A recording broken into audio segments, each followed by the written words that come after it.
The former Director General of the Qatar-based international news channel Al Jazeera, Wadah Khanfar, President of the Al Sharq Forum think tank. Thank you for joining us from London. Thank you, sir.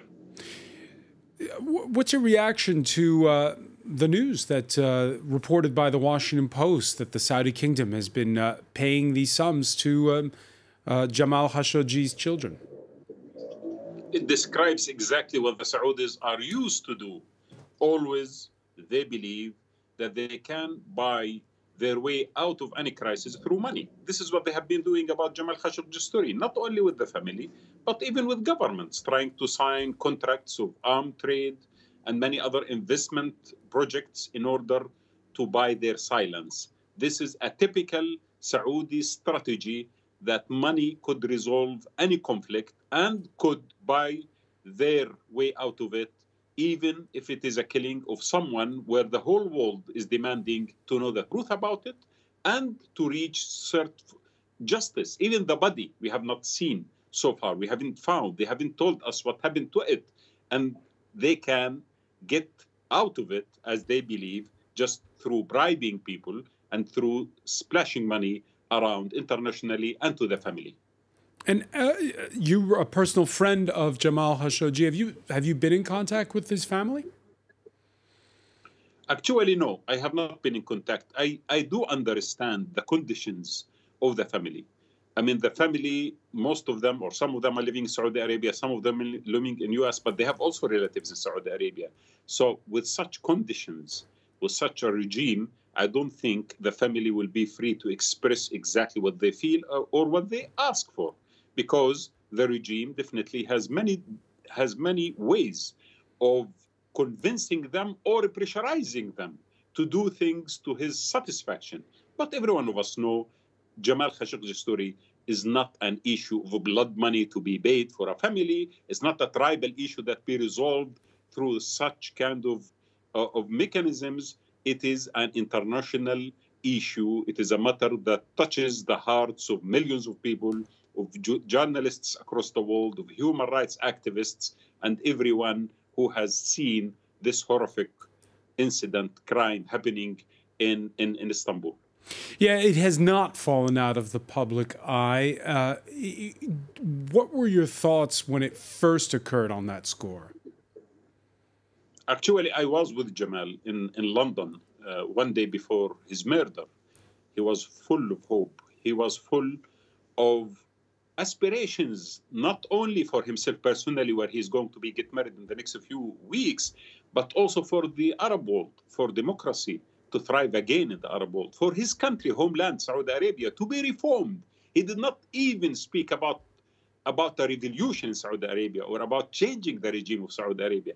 He was just humbly asking for a form of life for himself and his children and his nation, where they can live at peace and their dignity as humans could be respected.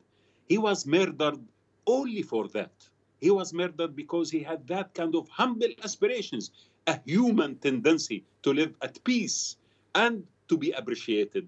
This is why when we are speaking about Jamal, we are speaking about a story that summarizes the Arab world today, a story that resides in the heart of men and women in our region who all love to be free, but who have been suffocated by dictators and by aging autocrats who are trying to hang on power until last breath or until last person in our territories.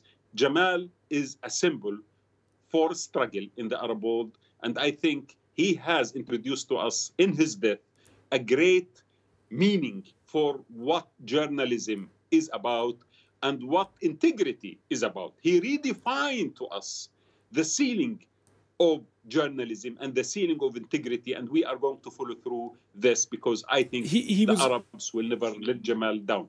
He was a journalist. He was also an advisor in the past to previous leaders inside of Saudi Arabia. He's murdered in Istanbul against the backdrop of that rivalry between Saudi Arabia and Qatar. How much of it has to do, you think, with that rivalry and with the animosity felt in Riyadh against the Muslim Brotherhood? Jamal was not actually part of this in particular. Jamal was murdered because he was writing to the international opinion in English in particular. The regime of Saudi Arabia wanted to introduce itself internationally as the regime of the young prince who is reforming the old monarchy. Now, Jamal was telling the truth about what is happening there. That was not allowed by the Saudis because they have invested heavily in the way that they would like to present their image, especially in Washington and across the Western world. If Jamal was is that what Riyadh saw, or does Riyadh see him as he's in Turkey, which is close to Qatar, and those are our rivals right now? Jamal was not actually a resident in Turkey. He was visiting Turkey to see his fiancée. He was a resident in Washington. He came to attend our conference, a Shark Forum conference at that time, and they spent a few days extra in order to arrange the wedding and the communication needed for that, and to get the papers from the consulate. But Jamal was not a resident in Turkey, and he was very careful not to project political opinion on the issue of Turkey and Qatar against Saudi Arabia, because he thought that his struggle is for democracy in Saudi Arabia, not an issue of Qatari opinion against the Saudi opinion. Actually, he was very sensitive. He didn't even want to appear on Al Jazeera TV in order not to be seen that he is against this country. So I think what they have seen in him, they have seen in him a threat to the image that they wanted to build in the Western world, especially in Washington. And this is why the major reason for his killing. Wadah Khanfar, before we let you go, we spoke on Monday to his fiancée, and we're going to take a listen to her. She was critical of the way Europeans have not, in her view, applied pressure enough on Riyadh. Let's listen. Despite the strong media interest, and despite the fact that the case remains unresolved, the countries in the European Union, the leaders of the member countries in the EU, I think they should have taken bigger steps. We haven't really heard much from them. Wadah Khanfar, do you agree? Of course I do agree. I mean, we have all of us seen the French government, the British, and many other, of course, the Trump administration, everyone is aware of that, are trying to find a way of reconnecting with Saudi Arabia because, as I said, the issue of money, the issue of deals, the issue of oil is above the issue of human rights. Europe today is not representing, is not living up to its ideals of defending freedom and the human rights, the ideals that the French Revolution or the European ideals have been advocating for decades internally.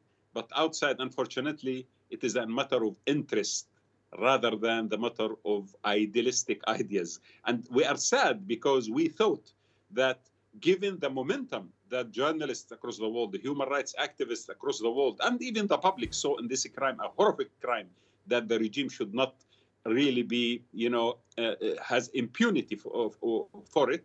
Unfortunately, the leaders of the West let us down, and they are keeping on and on, maybe a little bit more every day, just trying to normalize their relationship with the wealthy prince who is promising them very big deals.